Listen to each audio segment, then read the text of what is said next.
जिम्मेदार आवाज, निष्पक्ष नजरिया, पल पल का अपडेट।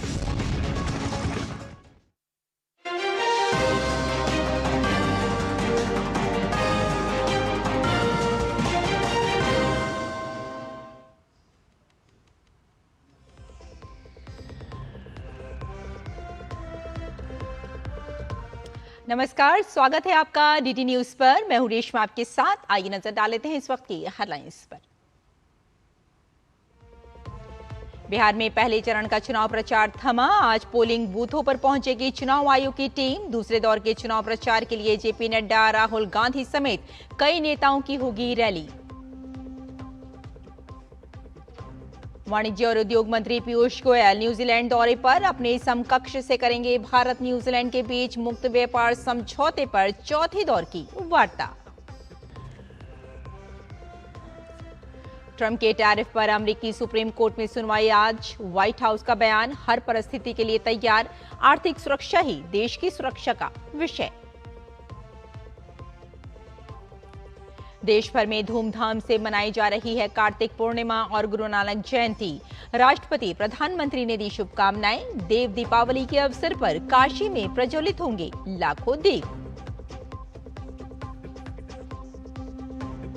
और मौसम ने बदली करवट। हिमाचल के ऊंचाई वाले क्षेत्रों में हुई बर्फबारी। लाहौल स्पीति, किन्नौर और मनाली के बाहरी इलाकों में बर्फबारी से बढ़ी ठंड। और आइए अब समाचारों पर डालते हैं विस्तार से नजर। कल 6 नवंबर को होने वाले पहले चरण के बिहार विधानसभा चुनाव के लिए प्रचार अभियान थम चुका है। अब चुनाव आयोग की तैयारियां अंतिम चरणों में हैं। इस बार कुल 2616 प्रत्याशी चुनाव लड़ रहे हैं, लेकिन पहले चरण में 18 जिलों की 121 सीट पर 1314 प्रत्याशियों की किस्मत तय हो जाएगी। इससे पहले आज शाम तक हर पोलिंग बूथ पर चुनाव आयोग की टीम पहुंच जाएगी। पहली बार हर निर्वाचन क्षेत्र में एक सामान्य पर्यवेक्षक नियुक्त किया जाएगा। सभी मतदान केंद्रों पर वेबकास्टिंग कराई जाएगी ताकि चुनाव प्रक्रिया पर पूरी निगरानी रखी जा सके। जिला मजिस्ट्रेट और पुलिस अधीक्षक को निर्देश दिए गए हैं कि किसी तरह की हिंसा बर्दाश्त न की जाए। राज्य में पर्याप्त केंद्रीय सशस्त्र पुलिस बल तैनात किए जाएंगे। और बिहार विधानसभा चुनाव के दूसरे चरण के लिए दिग्गजों ने कमर कस ली है। जनमत को साधने और अपने पक्ष में करने के लिए पार्टियां कोई भी कसर नहीं छोड़ना चाहती हैं। इस क्रम में भाजपा अध्यक्ष जेपी नड्डा आज बिहार में 2 जगहों पर प्रचार करेंगे। पूर्वी चंपारण के मधुबन में नड्डा की पहली रैली होगी। मधुबन से भाजपा ने निवर्तमान विधायक राणा रणधीर को टिकट दिया और दूसरी जनसभा पश्चिमी चंपारण के नरकटियागंज में होगी। एनडीए ने नरकटियागंज से संजय पांडे को चुनाव मैदान में उतारा है। वहीं कांग्रेस नेता राहुल गांधी भी बिहार के औरंगाबाद और वजीरगंज में चुनावी सभा करेंगे। बिहार में दूसरे चरण के लिए 11 नवंबर को मतदान होना है। चुनाव आयोग के अंतर्राष्ट्रीय चुनाव आगंतुक कार्यक्रम के अंतर्गत विदेशी मेहमान आज और कल बिहार के दौरे पर रहेंगे। इस कार्यक्रम के अंतर्गत विदेशी मेहमान आज ईवीएम प्रशिक्षण केंद्र का भी दौरा करेंगे। वहीं कल ये सभी वास्तविक मतदान देखेंगे। इस कार्यक्रम की शुरुआत कल नई दिल्ली में आयोजित एक विशेष कार्यक्रम में हुई। इस उद्घाटन सत्र में फ्रांस, दक्षिण Africa, Belgium, Indonesia, Philippines, Thailand और कोलंबिया जैसे 7 देश के 14 प्रतिभागियों ने भाग लिया। प्रतिभागियों के सामने ईवीएम का प्रदर्शन किया गया। यह कार्यक्रम अन्य देशों और अंतर्राष्ट्रीय संगठनों के चुनाव प्रबंधन निकायों के साथ अंतर्राष्ट्रीय सहयोग और सहभागिता के लिए ईसीआई का एक प्रमुख कार्यक्रम है। और देश में एसआईआर 2.0 की शुरुआत हो चुकी है। बिहार में इसकी सफलता के बाद अब यह अभियान 12 राज्यों में चलाया जाएगा। हालांकि इसकी शुरुआत के साथ ही कुछ राज्यों में सियासी विरोध भी शुरू हो गया है। खासतौर पर पश्चिम बंगाल में एसआईआर 2.0 के चलते राजनीति गर्मा गई है।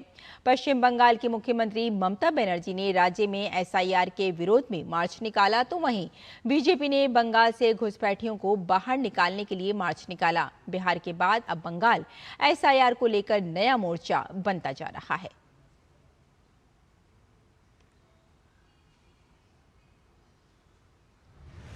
मतदाता सूचियों के विशेष गहन पुनरीक्षण के दूसरे चरण की शुरुआत के साथ ही इसे लेकर राजनीति भी तेज हो गई है। पश्चिम बंगाल में एक ओर ब्लॉक स्तरीय अधिकारी गणना प्रपत्र वितरित कर रहे हैं, तो दूसरी ओर राज्य की मुख्यमंत्री ममता बनर्जी ने टीएमसी नेताओं के साथ मिलकर एसआईआर के खिलाफ विरोध मार्च निकाला। जबकि बंगाल के नेता प्रतिपक्ष शुवेंदु अधिकारी ने उत्तर 24 परगना जिले में एसआईआर के माध्यम से घूसपैठियों को बाहर निकालने की मांग को लेकर जुलूस निकाला। पश्चिम बंगाल में 2026 में होने वाले विधानसभा चुनाव को देखते हुए ममता बनर्जी और टीएमसी ने एसआईआर को बड़ा मुद्दा बना लिया है।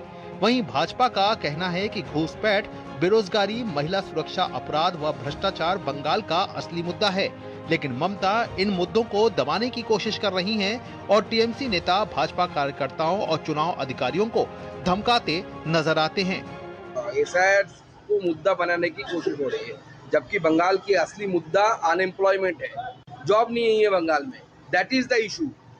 वुमेन्स आर गेटिंग रेप, महिलाओं के साथ बलात्कार हो रहा है, दैट इज द इशू। इन सब इशुओं को दबाने के लिए ममता बनर्जी और अभिषेक बनर्जी সিআইএসএ বাজার কত বড় ক্ষমতা আছে, ওর বাবা অমিত শাহ কি করে ফেরত নিয়ে যাও ওকে দেখবো। আয় সুকান্ত, আয় সিআইএসএফ ছাড়া আসবে, আয় চলে আয়, কত তোর লোক আছে আর আমরাও লোক নিয়ে যাবো, আমাদের লোক। কোনো সিআইএসএফ থাকবে না, কোনো বিএসএফ থাকবে না, কোনো পুলিশ থাকবে না। সুকান্ত তুই আয়, কবে আসবি নোটিশ দিয়ে আয়, আয় শুভেন্দু আয়। भाजपा ने चुनाव आयोग से पश्चिम बंगाल में मतदाता सूची पुनरीक्षण में सावधानी बरतने का आग्रह किया है। भाजपा का आरोप है कि ममता सरकार ने घूसपैठियों के लिए फर्जी दस्तावेज जारी किए हैं। भाजपा ने जन्म, निवास, वन अधिकार और जाति प्रमाण पत्रों की जांच में सतर्कता बरतने की मांग की है। 24 जून 2025 के बाद जारी प्रमाण पत्रों को स्वीकार न करने का अनुरोध भी किया गया है। दूसरी ओर टीएमसी एसआईआर को लेकर दिल्ली तक विरोध प्रदर्शनों की धमकी दे रही है। बांग्लादेशी मुस्लिम घुसपैठिया और रोहिंग्यास को असेंबल करके जो डेथ वोटर है, जो इलीगल इन्फिल्ट्रेटर्स है, उनको प्रोटेक्ट करने के लिए कर रहा है। पिछले टाइम जो सीएए लाया था भारत सरकार, तब भी ये एनआरसी बोल के बंगाल में बहुत सारा क्षति पहुंचाया। पश्चिम बंगाल के बाद तमिलनाडु और केरल में एसआईआर को लेकर अधिक राजनीति देखने को मिल रही है। तमिलनाडु की स्टालिन सरकार ने चुनाव आयोग के फैसले को चुनौती देते हुए सुप्रीम कोर्ट का दरवाजा खटखटाया है। We think that we will get some good instructions from the Supreme Court, and the SAR should be done as per the Supreme Court's directives and instructions.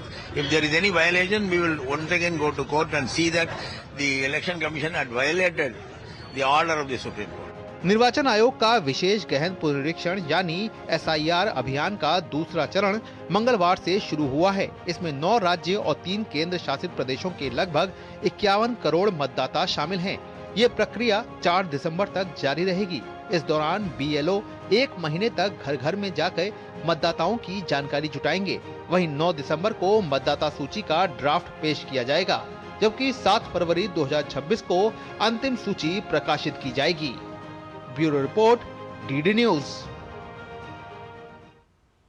आइए अगली खबर का रुख करते हैं। केंद्रीय वाणिज्य और उद्योग मंत्री पीयूष गोयल आज न्यूजीलैंड में वहां के व्यापार मंत्री टॉड मैककले के साथ मुक्त व्यापार समझौते पर चर्चा करेंगे। ये यात्रा दोनों देशों के बीच व्यापार, निवेश और नवाचार संबंधों को मजबूत करने की दिशा में एक अहम कदम मानी जा रही है। पीयूष गोयल न्यूजीलैंड में कई उच्च स्तरीय कार्यक्रमों में भाग लेंगे, जिनमें ऑकलैंड में आयोजित न्यूजीलैंड भारत व्यापार मंच भी शामिल है। इसके बाद भारतीय प्रवासी समुदाय के साथ एक सामुदायिक संवाद कार्यक्रम आयोजित किया जाएगा। भारत न्यूजीलैंड एफटीए वार्ता का चौथा दौर बीती 3 नवंबर को ऑकलैंड में शुरू हुआ, जो दोनों देशों के बीच द्विपक्षीय व्यापार और आर्थिक सहयोग को नई गति देने वाला महत्वपूर्ण कदम है। न्यूजीलैंड के व्यापार और निवेश मंत्री टॉड मैकले ने पीयूष गोयल का स्वागत किया। केंद्रीय मंत्री पीयूष गोयल ने सोशल मीडिया एक्स पर जानकारी दी। उन्होंने तस्वीरें साझा करते हुए लिखा, न्यूजीलैंड के साथ आर्थिक साझेदारी को बढ़ावा देने के लिए निवेश के नए रास्ते तलाशेंगे और उद्योग जगत के दिग्गजों और निवेशकों के साथ बैठक करेंगे। 16 मार्च 2025 को भारत न्यूजीलैंड मुक्त व्यापार समझौता वार्ता आरंभ हुई थी, जिसके चौथे दौर की वार्ता के लिए पीयूष गोयल न्यूजीलैंड पहुंचे हैं।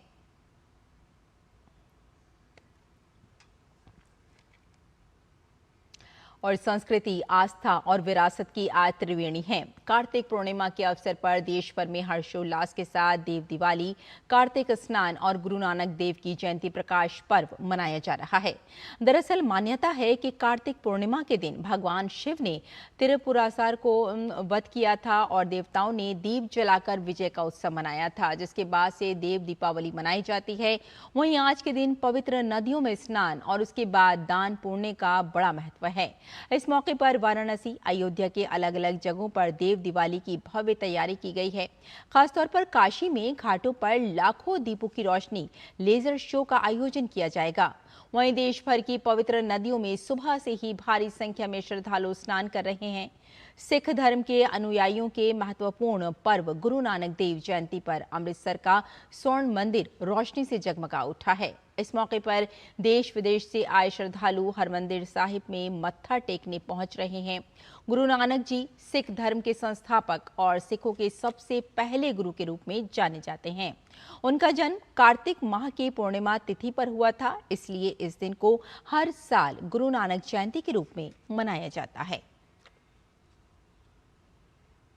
इस अवसर पर प्रधानमंत्री नरेंद्र मोदी ने एक्स पर शुभकामनाएं दी और लिखा, देश के अपने सभी परिवारजनों को कार्तिक पूर्णिमा और देव दीपावली की कोटि कोटि शुभकामनाएं।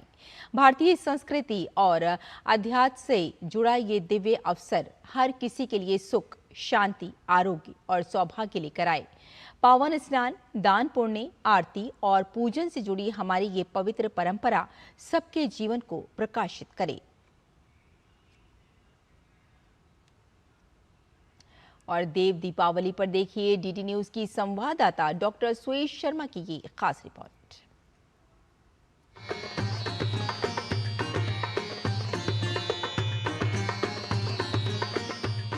जैसे ही सूरज गंगा की लहरों में ढलता है, काशी के घाटों पर उतर आता है प्रकाश पर्व देव दीपावली। हजारों साल पुरानी ये परंपरा अब नई भव्यता के साथ चमक रही है। प्रधानमंत्री नरेंद्र मोदी के काशी विश्वनाथ धाम कॉरिडोर प्रोजेक्ट और घाटों के सौंदर्यीकरण ने इस ऐतिहासिक आयोजन को और भी दिव्य बना दिया है। देव दीपावली का अर्थ है देवताओं की दीपावली। मान्यता है कि इस दिन भगवान शिव ने त्रिपुरासुर का वध किया था और देवताओं ने दीप प्रज्वलित कर विजय का उत्सव मनाया था। हर वर्ष कार्तिक पूर्णिमा की इस रात काशी के घाटों पर 25 लाख दीप प्रज्वलित होते हैं। दशाश्वमेध घाट पर होने वाली भव्य गंगा आरती इस बार भी देश के वीर जवानों को समर्पित होगी। इस वर्ष काशी के घाटों को 21 कुंटल फूलों से सजाया गया है। 21 बटुक और 42 कन्याएं मां गंगा की आरती करेंगी। इस दौरान अमर जवान ज्योति जलाकर शहीदों को नमन किया जाएगा, जो इस पर्व को देशभक्ति की भावना से भी जोड़ता है। प्रधानमंत्री नरेंद्र मोदी के नव्य काशी विजन के तहत इस बार देव दीपावली में तकनीक और परंपरा का संगम देखने को मिल रहा है। चेत सिंह घाट पर होगा काशी कथा 3D लेजर शो, जहां भगवान शिव पार्वती विवाह, संत कबीर और तुलसीदास की भक्ति परंपरा से लेकर काशी हिंदू विश्वविद्यालय की स्थापना तक की कथा रोशनी और संगीत के माध्यम से जीवंत होगी। इसके साथ ही ग्रीन फायर क्रैकर शो रात में आसमान को रंगों से भर देगा। काशी की देव दीपावली आज केवल आस्था का नहीं बल्कि नव विकास और संस्कृति का भी प्रतीक बन चुकी है। प्रधानमंत्री मोदी की पहल से काशी विश्वनाथ धाम का कायाकल्प हुआ है और आज पूरा विश्व इस दिव्यता का साक्षी बन रहा है।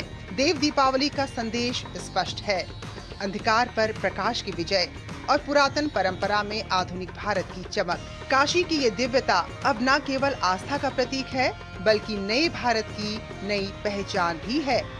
डीडी न्यूज के लिए डॉक्टर सुयश शर्मा की रिपोर्ट।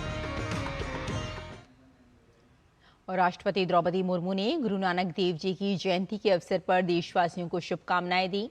राष्ट्रपति ने अपने संदेश में कहा कि गुरु नानक जयंती के पावन अवसर पर मैं भारत और विदेशों में रहने वाले सभी भारतीयों, विशेषकर हमारे सिख भाइयों और बहनों को हार्दिक बधाई देती हूं।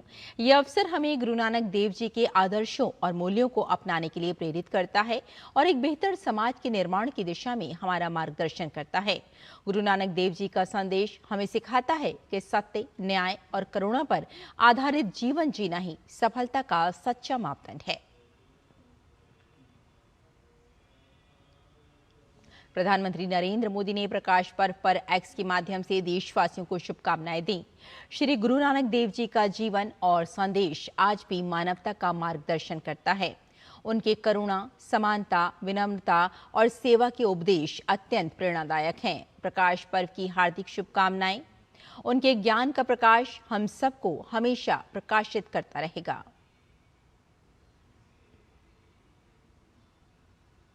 इस अवसर पर पीएम मोदी ने एक वीडियो भी पोस्ट किया। जिथे मेरा सतगुरु बैठा, जो बोले सो निहाल।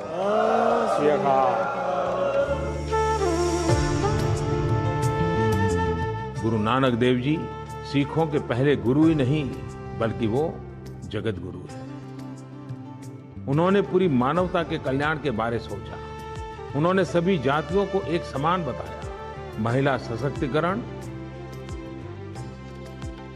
पूरी दुनिया में गुरु नानक देव जी का प्रभाव स्पष्ट रूप से दिखाई देता है। वैंकूवर से वेलिंगटन तक, सिंगापुर से साउथ अफ्रीका तक उनके संदेश हर तरफ सुनाई देते हैं। हमारे सभी 10 गुरुओं ने राष्ट्र को सबसे ऊपर रखकर भारत को एक सूत्र में पिरोया था। गुरु नानक देव जी ने पूरे राष्ट्र की चेतना को जगाया था। पूरे राष्ट्र को अंधकार से निकालकर प्रकाश की राह दिखाई। वाहेगुरु जी का खालसा, वाहेगुरु जी की फतह। और केंद्रीय गृह मंत्री अमित शाह ने गुरु नानक देव जी की जयंती पर शुभकामनाएं देते हुए एक्स पर लिखा, विश्व व समाज को शांति, प्रेम, समानता और मानवता का संदेश देने वाले सिख धर्म के संस्थापक श्री गुरु नानक देव जी के प्रकाश पर्व की हार्दिक शुभकामनाएं। गुरु नानक देव जी ने एक ओर जहां भक्ति को जीवन का मूल मंत्र बताया, वहीं अन्याय और अत्याचार का निर्भीकता से सामना करने की प्रेरणा भी दी। उन्होंने सामाजिक समानता के लिए लंगर परंपरा की शुरुआत की और धर्मशालाओं की स्थापना कर करुणा एवं संवेदना का मार्ग प्रशस्त किया। उनके आदर्श हर परिस्थिति में मानव जीवन को सही दिशा दिखाते हैं। केंद्रीय गृह मंत्री अमित शाह ने एक वीडियो भी साझा किया।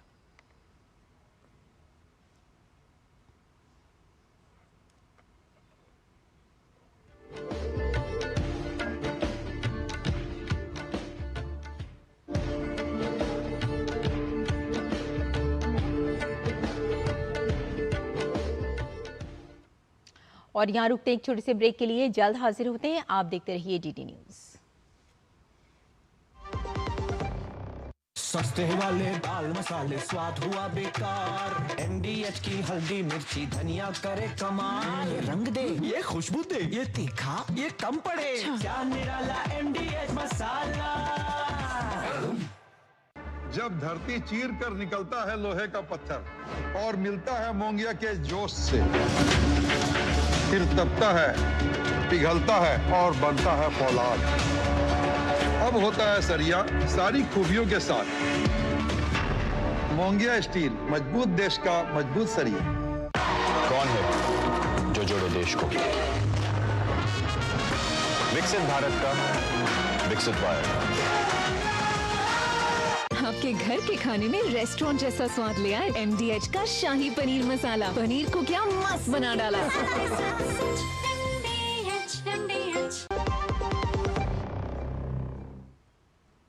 ब्रेक के बाद एक बार फिर आपका स्वागत। आइए बुलेटिन में आगे बढ़ते हैं, कुछ और खबरें देख लेते हैं। उपराष्ट्रपति CP राधाकृष्णन आज छत्तीसगढ़ में महतारी वंदन योजना की 21वीं किस्त जारी करेंगे। छत्तीसगढ़ सरकार की महतारी वंदन योजना की लाभार्थी 69 लाख से अधिक महिलाओं को 21वीं किस्त जारी की जाएगी। लाभार्थी महिलाओं में 7,658 महिलाएं बस्तर संभाग के उन गांवों की हैं जहां छत्तीसगढ़ सरकार द्वारा बीते 22 महीनों में संचालित माओवाद उन्मूलन अभियान के चलते माओवाद के प्रभाव से मुक्त हुए हैं। इन महिलाओं को पहली बार इस योजना का लाभ मिलेगा।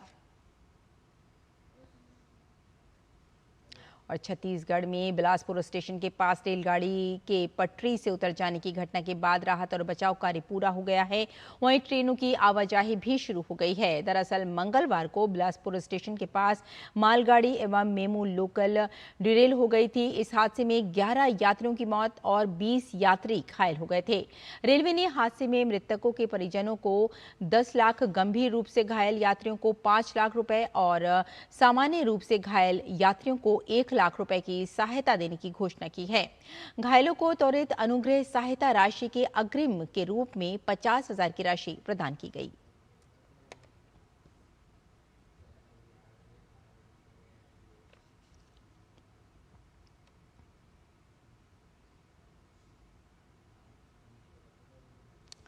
और देश के कई राज्यों में एसआईआर की प्रक्रिया चल रही है। इसी क्रम में डीईसी ज्ञानेश भारती के नेतृत्व में देश के चुनाव आयोग का एक प्रतिनिधि मंडल पश्चिम बंगाल में चल रहे एसआईआर अभ्यास का निरीक्षण करने के लिए राज्य के बांग्लादेश सीमावर्ती जिलों का दौरा करेगा।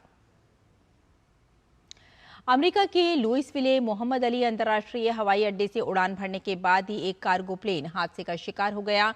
विमान हवाई जा रहा था और फेडरल एविएशन एडमिनिस्ट्रेशन के मुताबिक यूपीएस कंपनी का ये MD-11 विमान टेक ऑफ के तुरंत बाद दुर्घटनाग्रस्त हुआ। FAA ने बताया कि हादसे की जांच नेशनल ट्रांसपोर्टेशन सेफ्टी बोर्ड की अगुवाई में की जा रही है। विमान के जमीन पर गिरते ही भीषण आग लग गई। हादसे के बाद अधिकारियों ने हवाई क्षेत्र बंद कर दिया और आसपास रहने वाले लोगों को सुरक्षित स्थानों पर जाने का आदेश दिया। यूपीएस की ओर से जारी बयान में कहा गया कि विमान में 3 क्रू मेंबर सवार थे जिनकी मौत हो गई है। अमेरिकी सुप्रीम कोर्ट आज ट्रंप की टैरिफ नीति की वैधता पर सुनवाई करेगा। ये सुनवाई इस बात का फैसला करेगी कि क्या राष्ट्रपति डोनाल्ड ट्रंप को 1977 के international emergency economic powers act के तहत व्यापक टैरिफ लगाने का अधिकार है या नहीं। ट्रंप प्रशासन ने इस कानून का उपयोग करते हुए अप्रैल में कई आयातित वस्तुओं पर टैरिफ लगाए थे। कई छोटे व्यावसायिक संगठन और कुछ राज्यों ने इन टैरिफों को अवैध बताते हुए सुप्रीम कोर्ट में चुनौती भी दी है। ट्रंप ने इस मामले में व्यक्तिगत तौर पर सुनवाई में भाग न लेने का फैसला किया है और उन्होंने इसे अमेरिका के लिए बड़ा महत्वपूर्ण बताया है। व्हाइट हाउस की प्रेस सचिव कैरोलिन लेविट ने बताया कि राष्ट्रपति और उनकी कानूनी टीम पूरी तरह तैयार है। लेविट ने कहा कि हमें पूर्ण विश्वास है कि सुप्रीम कोर्ट सही निर्णय लेगा। उन्होंने कहा कि इस मामले का महत्व केवल राष्ट्रपति ट्रंप तक सीमित नहीं है, बल्कि ये भविष्य के राष्ट्रपतियों द्वारा टैरिफ के आपातकालीन अधिकारों के इस्तेमाल से भी जुड़ा है। दरअसल इस मामले में विभिन्न कारोबारी संगठनों और 12 अमेरिकी राज्यों ने कानूनी चुनौती दी है। ये केस ट्रंप प्रशासन के अंतर्राष्ट्रीय आपातकालीन आर्थिक शक्तियों अधिनियम के तहत कार्यपालिका की शक्तियों की सीमा तय करेगा। और एशियाई मूल के जोहरान ममदानी न्यूयॉर्क सिटी के नए मेयर चुन लिए गए हैं। 34 वर्ष के Zohran Mamdani democratic socialist party से हैं और उन्होंने पूर्व गवर्नर एंड्रियो क्यूमो और रिपब्लिकन कार्टिस सिल्वे को हराकर ऐतिहासिक जीत दर्ज की है। ममदानी अमेरिका के सबसे बड़े शहर न्यूयॉर्क के पहले मुस्लिम और दक्षिण एशियाई मूल के मेयर बनेंगे। इसके साथ ही वे सबसे कम उम्र के मेयर भी होंगे। उनकी जीत युवा मतदाताओं और प्रोग्रेसिव विचारधारा के लिए बड़ी सफलता मानी जा रही है। उनका चुनाव अभियान बसों में मुफ्त यात्रा, स्थिर किराए पर रोक और सार्वभौमिक बाल देखभाल, न्यूनतम वेतन बढ़ाने और उच्च आय वर्ग पर कर बढ़ाने जैसे वादों पर केंद्रित था। ममदानी ने राष्ट्रपति ट्रंप की आलोचना करने के साथ साथ कामकाजी वर्ग के मुद्दों को भी प्रमुखता दी है। राष्ट्रपति डोनाल्ड ट्रंप के साथ महीनों तक चली राजनीतिक खींचतान के बीच ममदानी ने जीत दर्ज की है। अगले साल 1 जनवरी को ममदानी मेयर पद की शपथ लेंगे। चुनाव में ममदानी को 50.06% और क्वामो को 41.3% मिले। और भारतीय प्रतिभूति एवं विनिमय बोर्ड सेबी ने एंजल वन के खिलाफ न्याय कार्यवाही का निपटारा कर दिया है। ब्रोकरेज फर्म ने listing obligations and disclosure requirements regulation के तहत समय पर खुलासे में कथित चूक करने पर 34.57 लाख रुपए का भुगतान किया था। ये मामला कंपनी द्वारा 9 अगस्त 2023 को हुई एक बैठक के परिणामों का खुलासा देरी से करने और प्रस्तावित व्यवस्था योजना से संबंधित घटनाक्रम की तुरंत जानकारी न देने से संबंधित है।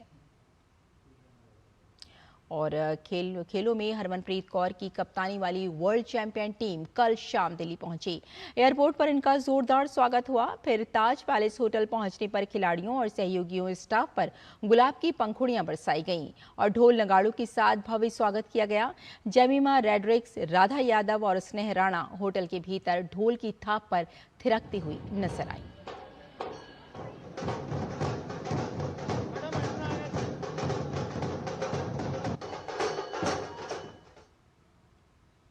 और प्रसिद्ध भारतीय गायक, संगीतकार, गीतकार और फिल्म निर्माता डॉक्टर भूपेन हजारिका की आज पुण्यतिथि है।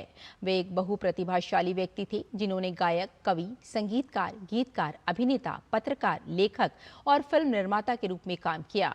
भूपेन हजारिका असम के रहने वाले थे। कला और एकता को एक सूत्र में पिरोने वाले भूपेन दा को भारत रत्न और पद्म विभूषण से सम्मानित किया गया था।